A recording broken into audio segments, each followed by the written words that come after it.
Welcome to K times news bulletin. ముందుగా headlines. Mega DSC పై తొలి సంతకం చేసిన ముఖ్యమంత్రి చంద్రబాబు.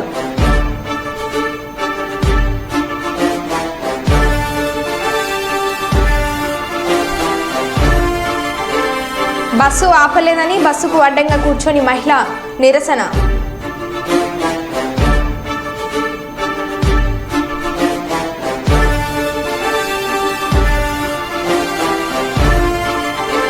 ప్రమాద సంఘటన స్థలాన్ని పరిశీలించిన Ramagundam police commissioner M Srinivas IPS.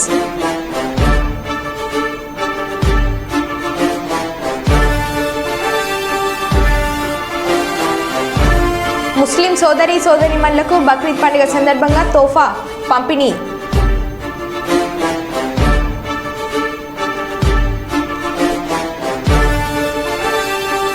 Police స్టేషన్కి చేరిన ఆర్టీసీ బస్సులో లొల్లి.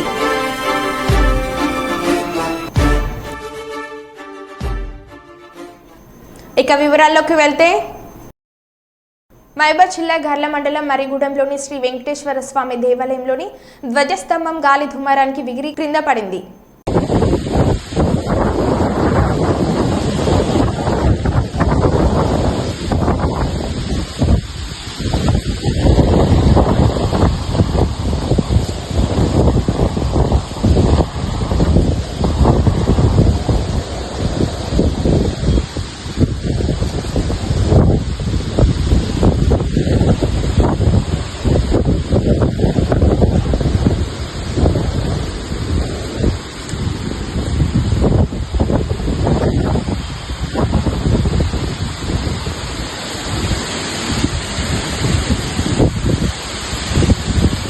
జోహారాపురం 18వ వార్డు నందు ఉన్న పునీత ఆంథోనీ వారి ఆర్సీఎం దేవాలయంలో ఆంథోనీ వారి పండుగ మహోత్సవాలలో మన కర్నూలుకు నూతనంగా ఎన్నుకోబడిన పీఠాధిపతులు రేవంటెన్ గోరట్ల జాన్సన్ ఓసీడీ దివ్యబలి పూజ సమర్పించారు. ఇందులో గురువులు మరియు కన్యశ్రీలు మరియు విచారణ గురువు ఫాదర్ ఆంటోనీ మరియు సంఘ పెద్దలు మరియు ఆంటోనీ వారి భక్తులు పాల్గొన్నారు.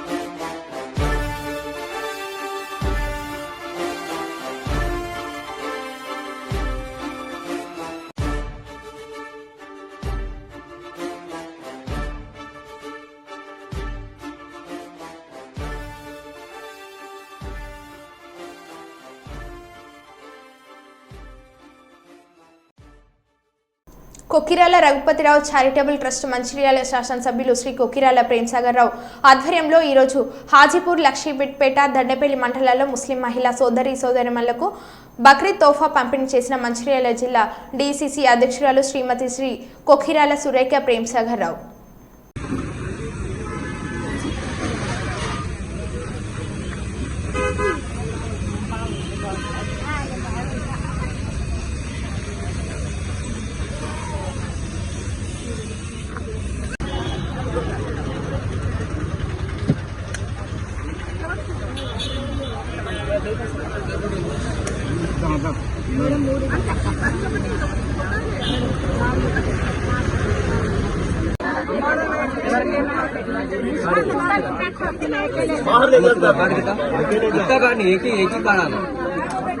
जो कुछ भी दे रहे प्रेमसागर राव हमारे लिए गरीबों के लिए एक मसीहा बन के खड़े थे। मियाँ बीवी दोनों बहन बेटे जैसा, बेटे भाव के जैसा, माँ बाप जैसा खड़े के हमारी मदद कर रहे। गरीबों के शादियों में, गरीबों के बच्चों के लिए अच्छे में बुरे में सब में साथ दे रहे। अल्लाह उनको अच्छा रखे। अल्लाह के रसूल से मेरा एक वास्ता है, वादा है, सच्चे दिल से कर दिया। जोड़े में खुश रहे हमेशा हमेशा के लिए, और हमारे जब तक उन्हें खड़े हमारी जिंदगी जाने से पहले भी दिए ईद मुबारक गिफ्ट, और जीते बाद भी दिए। प्रेमसागर यादव पे शुक्रिया।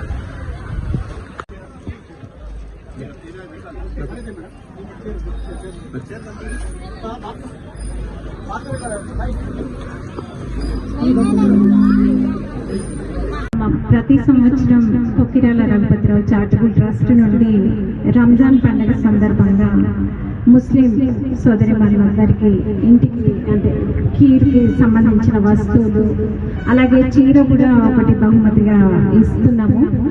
అయితే మొన్న ఎలక్షన్ కోడ్ ఉంది కాబట్టి రంజాన్ టైంలో మనం రంజాన్ తోఫా ఇవ్వలేకపోయినాం. ఇప్పుడు బక్రీద్ సందర్భంగా ఈ రంజాన్ తోఫా అనేది ఇస్తున్నాం. మీకు చీరలు మాత్రం బతుకమ్మ అప్పుడే మీ ఊర్లో లీడర్స్ ఇచ్చి అందరికి పంపించినాను. మరి మీ వరకు అందినాయా? అందరికి బతుకమ్మ టైంలో చీరలు ఇచ్చిండ్రు.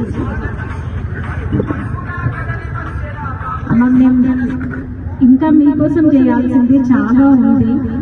అంటే మాకు చేతనైనంత వరకు మా దగ్గర ఉన్న దాంట్లో కొంత మీ అందరి కోసం ఇప్పుడు చేస్తున్నాం. అది అధికారంలో ఉన్నా లేకపోయినా కూడా ప్రేమ్ సాగర్ రావు గారు గత మనం 8 ఏళ్ల నుండి వారి తండ్రి గారి పేరు మీద చారిటబుల్ ట్రస్ట్ పెట్టి పనులన్నిటివి చేస్తున్నాం. ఎంత చేసినా కూడా ఇంకా మీకోసం చేసేది ఎంతో ఉంది అని చెప్పి ప్రతిరోజు అంటే ప్రేమ్ సాగర్ రావు గారు అయితే ఈ మన నియోజకవర్గాన్ని మన ప్రాంతాన్ని ఎట్లా డెవలప్ చేయాలి అని చెప్పేసి ఆయన చాలా దాని గురించే పనిచేయడము ఆలోచించడము ఇంకా మీకోసం ఇంకా ఏది మంచిగా చేస్తే బాగుంటుంది అన్నది చూస్తున్నారు. అమ్మ మేము ఉన్నంత వరకు మీకోసం పనిచేస్తాం, మీ అందరికీ ఏ కష్టం వచ్చినా కూడా ఆదుకుంటాం అని చెప్పేసి మాకు చేతలేనంత వరకు అని ప్రతి ఒక్కరికి సందర్భంగా తెలియజేస్తున్నారు. తల్లి మీరందరూ ఇప్పుడు మీరందరూ కూడా మా కుటుంబ సభ్యులు అన్న భావంతోనే చేస్తున్నాం. మేమేదో దేవుళ్ళం అనిపించుకోవాలని కాదు, మీ అందరికీ పనిచేయడం మా బాధ్యత అని పనిచేస్తున్నాం. తల్లి ప్రతి ఒక్కరు కూడా కొంచెం ఒక 5 నిమిషాలు అయితే మనకు సరుకులన్నీ వస్తాయి. పోలీస్ స్టేషన్కి చేరిన ఆర్టీసీ బస్సులో లొలి.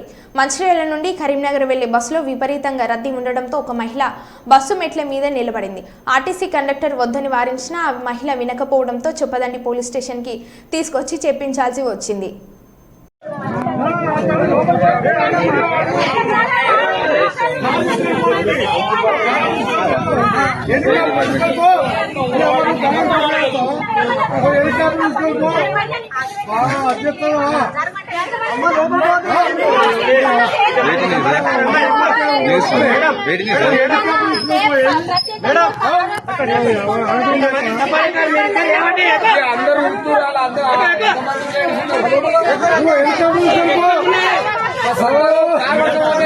నీకు ఎన్ని కోట్లున్నాయో ఆ కోట్లలో ఎన్నిక తీసుకుపోయి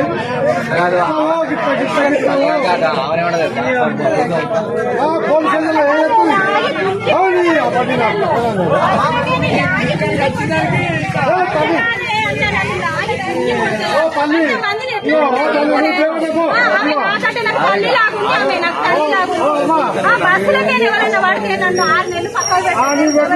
నీ బావ నీకు హెలికాప్టర్ పోవాలి.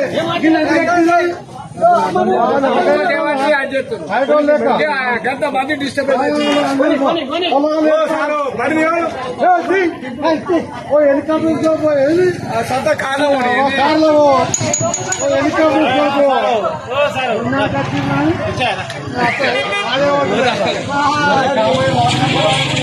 కుప్పంలో వైసీపీకి బిగ్ షాక్. వైసీపీ నుండి టీడీపీలోకి పలువురు కౌన్సిలర్లు చేరుతున్నట్లు సమాచారం. త్వరలోని నూతన మున్సిపల్ చైర్మన్ను ఎన్నుకుంటారని సమాచారం. కుప్పం పర్యటన ఈ నెల ఆఖరిలో చంద్రబాబు సమక్షంలో వైసీపీ కౌన్సిలర్లు తీర్థం పిచ్చుకోనున్నారు.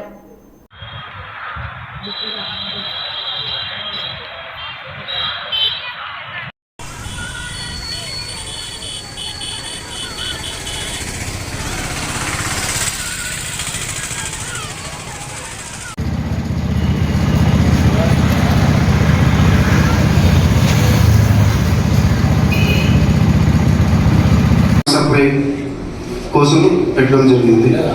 Subject number 22 7th ward Vaddipalli నందు డ్రైనేజ్ ఫెసిలిటీ కోసం పెట్టడం జరిగింది.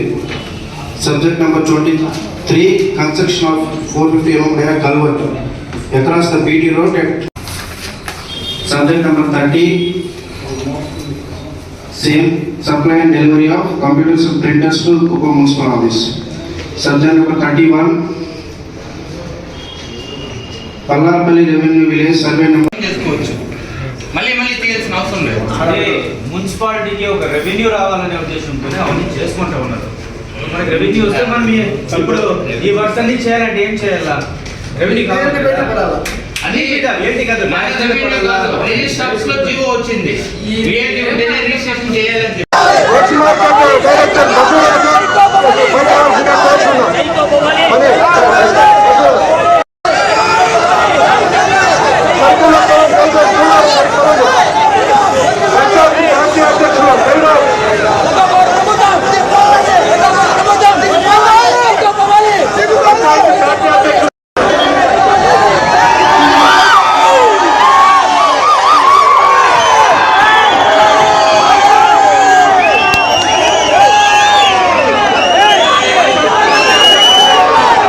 సీఎం చంద్రబాబు నాయుడుకు ఘన స్వాగతం పలుకుతున్న రాజధాని రైతులు.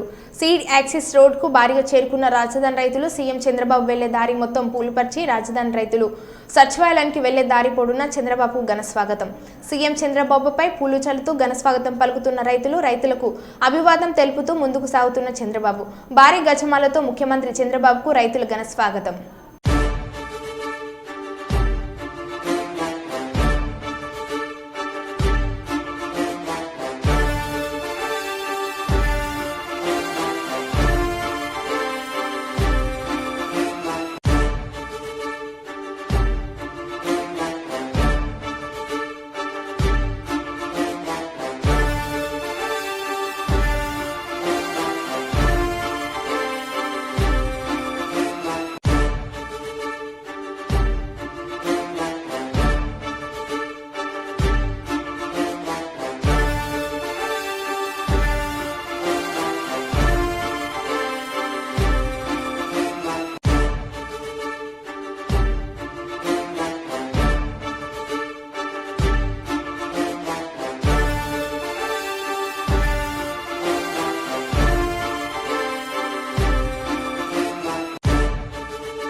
సింగరేణిలో గుర్తింపు సంఘం ఎన్నికలు జరిగి 6 నెలలు గడిచినా రాష్ట్ర ప్రభుత్వం యాజమాన్యం ఇప్పటికీ గెలిచిన కార్మిక సంఘాలకు గుర్తింపు పత్రం ఇవ్వలేదని, వెంటనే గుర్తింపు పత్రం ఇచ్చి కార్మికుల సమస్యలను పరిష్కరించుకునేందుకు ఏర్పాటు చేసే స్ట్రక్చర్ జేసీసీ సమావేశాలు జరపాలని Singareni calories workers union AITC అధ్యక్షులు వాసిరెడ్డి సీతారామయ్య రాష్ట్ర ప్రభుత్వాన్ని యాజమాన్యాన్ని డిమాండ్ చేశారు. సింగరేణి ఆర్జీవన్ ఏరియాలోని జేడీకే 1 ఇంక్లైజ్ జరిగిన ఏఐటీసీ గేట్ మీటింగ్లో ఆయన పాల్గొని మాట్లాడారు. ఇచ్చేసి అప్పుడు నువ్వు 7 సీట్లు మాకు ఇవ్వాలి. సింగరేణికి ఏం చేయాలి? అన్నీ తీసుకొని ఏది అందరి దగ్గర అప్లికేషన్లు తీసుకొని ఎవరి పిల్లలైతే మెడికల్ కాలేజీ సీట్ కావాలంటే తీసుకొని ఆ కోట అది మెరిట్ కోట అయిపోయిన తర్వాత మిగిలిన దాంట్లో మన వాళ్ళకి 7 సీట్లు ఇవ్వాలి. అప్పుడు న్యాయం జరుగుతుంది. దాన్ని చెప్పాము మొన్న డైరెక్టర్ గారికి. వాళ్ళని ఒక జిఎంని పంపించి ఆ మెడికల్ కాలేజీలో ఎంక్వైరీ చేసి ఈ సంవత్సరం అయినా మన పిల్లలకి 7గురికి రిజర్వేషన్ ఉండేటట్టుగా చూడమని చెప్పిండ్రు. అట్లా ఎవరైనా ఉంటే మన పిల్లలు మెడికల్ కాలేజీకి చెప్పండి. ఇక మనకి లాభాల వాటా ఉంది. సరే, మనకి ఈ సంవత్సరం కూడా లాభాలు వచ్చినాయి. ఇంకెంత వచ్చినాయో ఈ జూన్ 15 తారీఖు వరకు ఇస్తామంటున్నారు. అయితే గతంలో ఎట్లుండే మనం గుర్తింపు ఉన్నప్పుడు జూన్ జూలై నెలల్లో ఇచ్చేసేది. ఏప్రిల్లో మే నెలలో లెక్కలు చేస్తే జూన్లోనో జూలైలోనో ఇచ్చేది. ఎందుకు మనం అప్పుడు ఎందుకు అడిగేవాళ్ళంటే అసలు మనకు ఖర్చు ఉండేది అప్పుడు. మనకు ఆ పిల్లల్ని కాలేజీలో చేర్పించడు, స్కూళ్ళలో చేర్పించడు, అప్పుడు ఖర్చు అవుతుంది కాబట్టి దానికి ఇవ్వండి అని అడిగేవాళ్ళం, ఇచ్చేవాళ్ళం. సరే, టీఆర్ఎస్ గవర్నమెంట్ వచ్చిన తర్వాత ఏం చేసింది? దాన్ని దసరాకి తీసుకుపోయింది. దసరాకి ఇస్తాము. మరి ఇప్పుడున్నా మీరు ఇవ్వాలి అని మన చైర్మన్ గారిని కలిసినప్పుడు అన్నాం. అంటే ఆయన ఏమన్నాడు, జూన్ 15 వరకు లెక్కలు అయిపోతే ఇవ్వడానికి మాకేం అభ్యంతరం లేదు కానీ పైసలు లేవు కదా అంటాడు. ఏమైనాయి మరి పైసలు? మరి ఆ గవర్నమెంట్ కూడా 29,000 కోట్లు ఇవ్వాలి కదా.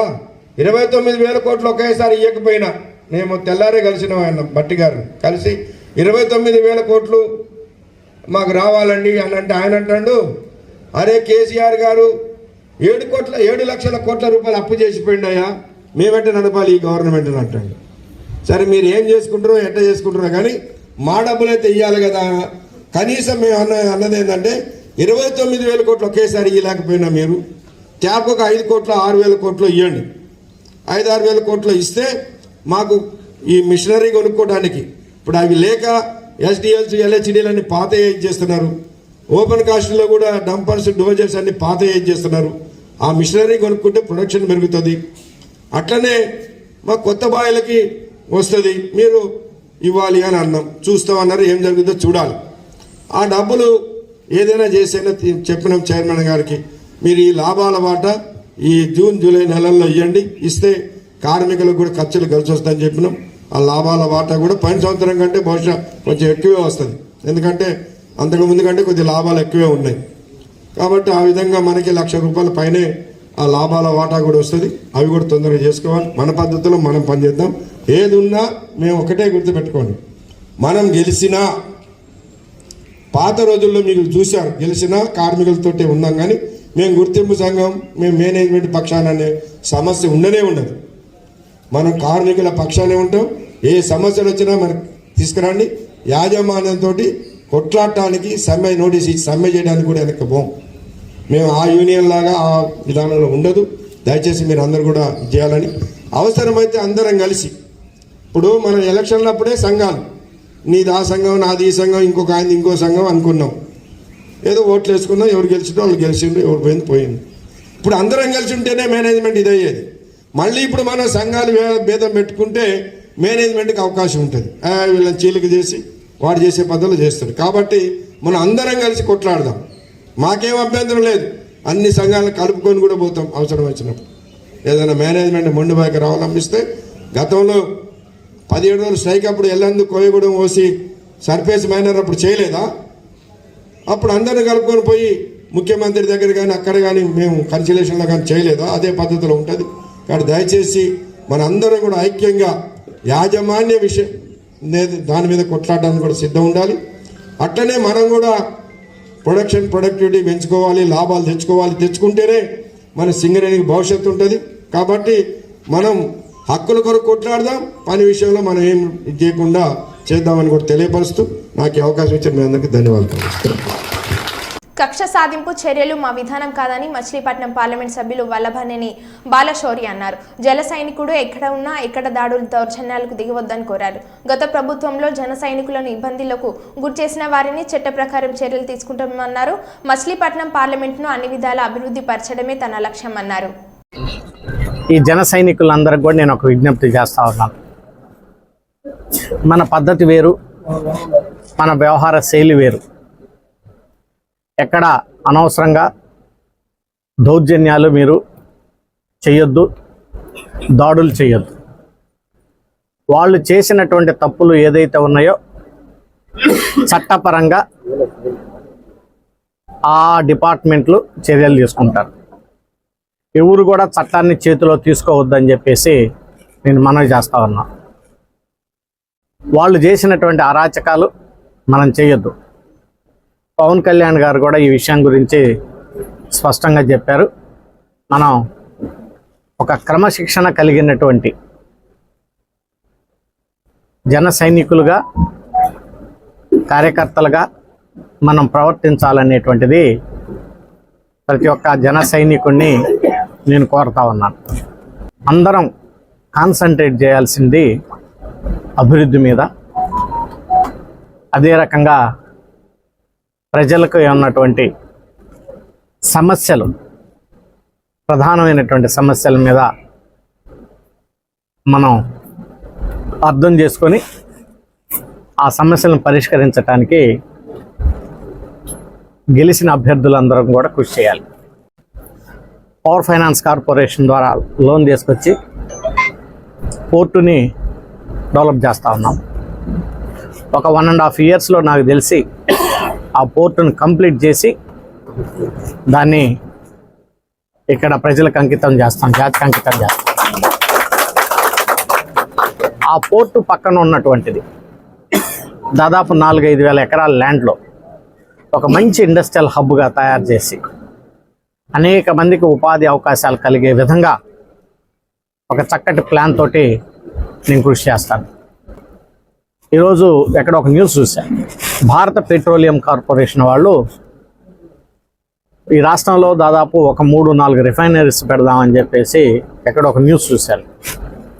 ఆ 3-4 రిఫైనరీస్ పెట్టేటప్పుడు వైనాట్ మచిలీపట్నం అనేది కూడా నేను ఆలోచిస్తాను, ఒకటి ఎందుకు కాకూడదు అనేది.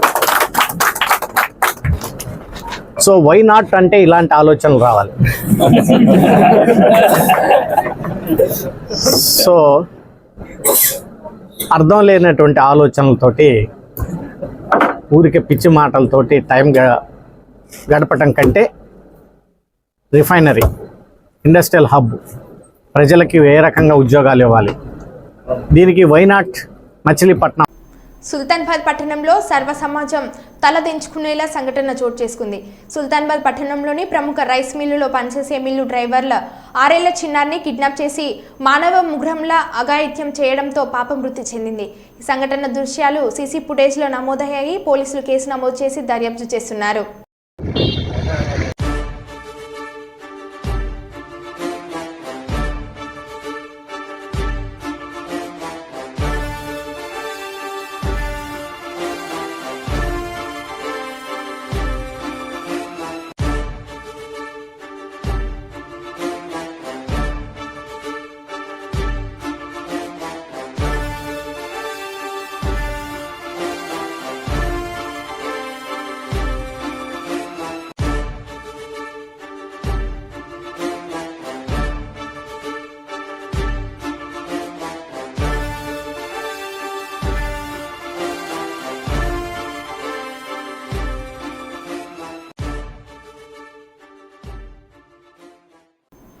మాజీ సీఎం జగన్ వైసీపీ ఎమ్మెల్సీలతో సమావేశం నిర్వహించారు.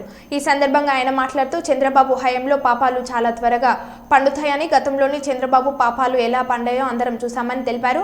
శిశుపాలుడి 100 తప్పులు మాదిరిగా చంద్రబాబు తప్పులను కూడా లెక్కిద్దామని పిలుపునిచ్చారు. ఆ తర్వాత ప్రజల్లోకి వెళ్లి ముమ్మరంగా పోరాటం సాగిద్దామని పేర్కొన్నారు. అసెంబ్లీలో వైసీపీకి ఏమంత బలం లేదని, దాంతో ఒక్కడ అధికార పక్షానిదే ఆధిపత్యం ఉంటుందని జగన్ పేర్కొన్నారు. అయితే మండలిలో వైసీపీకి బలం ఉన్న విషయాన్ని గుర్తించాలని సూచించారు. తమను ఎవరు ఏమి చేయలేరని, అయితే మహా 4 కేసులు పెడతారేమో అని జగన్ వ్యాఖ్యానించారు.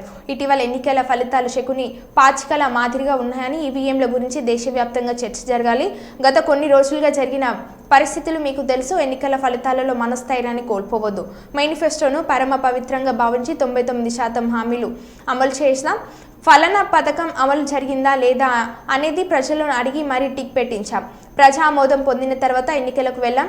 కానీ ఎన్నికల్లో ఏం జరిగిందో అర్థం కావడం లేదు అని జగన్ అన్నారు. ఇంట్లో ఉన్న అవ్వాతాతల దీవెనలు తీసుకుంటూ ఈ రోజు కూడా ఈ మాదిరిగా బటన్లు నొక్కడం, ఏకంగా 2,70,000 కోట్ల రూపాయలు, ఎటువంటి వివక్ష లేకుండా, ఎటువంటి లంచాలు లేకుండా, ఏ నెలలో ఏమిస్తామో అని ముందే చెప్పి క్యాలెండర్ ప్రకటించి ఆ నెలలో అది తప్పకుండా ప్రతి సంవత్సరం తూచా తప్పకుండా ప్రతి సంవత్సరం అది జరిగేట్టుగా చేస్తూ ఏకంగా 2,70,000 కోట్ల రూపాయల వివిధ పథకాల ద్వారా మాట తప్పకుండా జరగడం కూడా గతంలో ఎప్పుడూ కూడా చూడలేదు, జరగలేదు. ఇవన్నీ కూడా నేను ఏదైతే చెప్తా ఉన్నానో ఇవన్నీ ఎప్పుడూ చూడని మార్పులు, గతంలో ఎప్పుడూ జరగని సంస్కరణలు. విద్యారంగంలో అయితేనేమి, వైద్య రంగంలో అయితేనేమి, వ్యవసాయ రంగంలో అయితేనేమి, సామాజిక న్యాయం అంశంలో అయితేనేమి, మహిళా సాధికారత అంశంలో అయితేనేమి, గవర్నెన్స్ విషయంలో అయితేనేమి ఎప్పుడూ జరగని చూడని సంస్కరణలను కూడా తీసుకొచ్చాం. ఇవన్నీ నేను ఏదైతే చెప్తా ఉన్నానో ఇవన్నీ మనం చేసి చూపించి ప్రజల మన్ననలు పొందిన తర్వాతే ఎన్నికలకు వెళ్ళాం. ఎన్నికల్లో ఏమైందో తెలీదు. 5 సంవత్సరాలు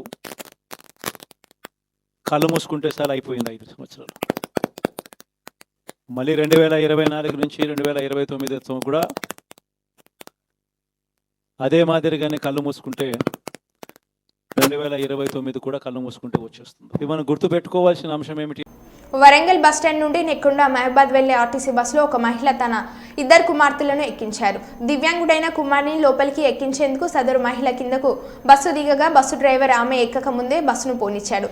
దీంతో ఆ మహిళ ఆటోలో బస్సు వద్దకు వచ్చి రోడ్డుపై బస్సుకు అడ్డంగా కూర్చొని నిరసన వ్యక్తం చేసింది.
నువ్వు కనుక నాకు కనుక చెప్పినట్టుకుంటే నేను ఆపుకున్నాను ముగ్గురు నెలకు రప్పింది నాకు 2 పిల్లలు నేను ఒకటే మాట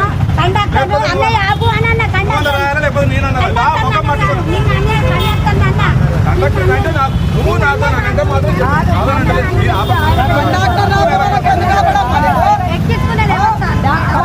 మరో బులెటిన్లో మళ్ళీ కలుద్దాం. Stay tune.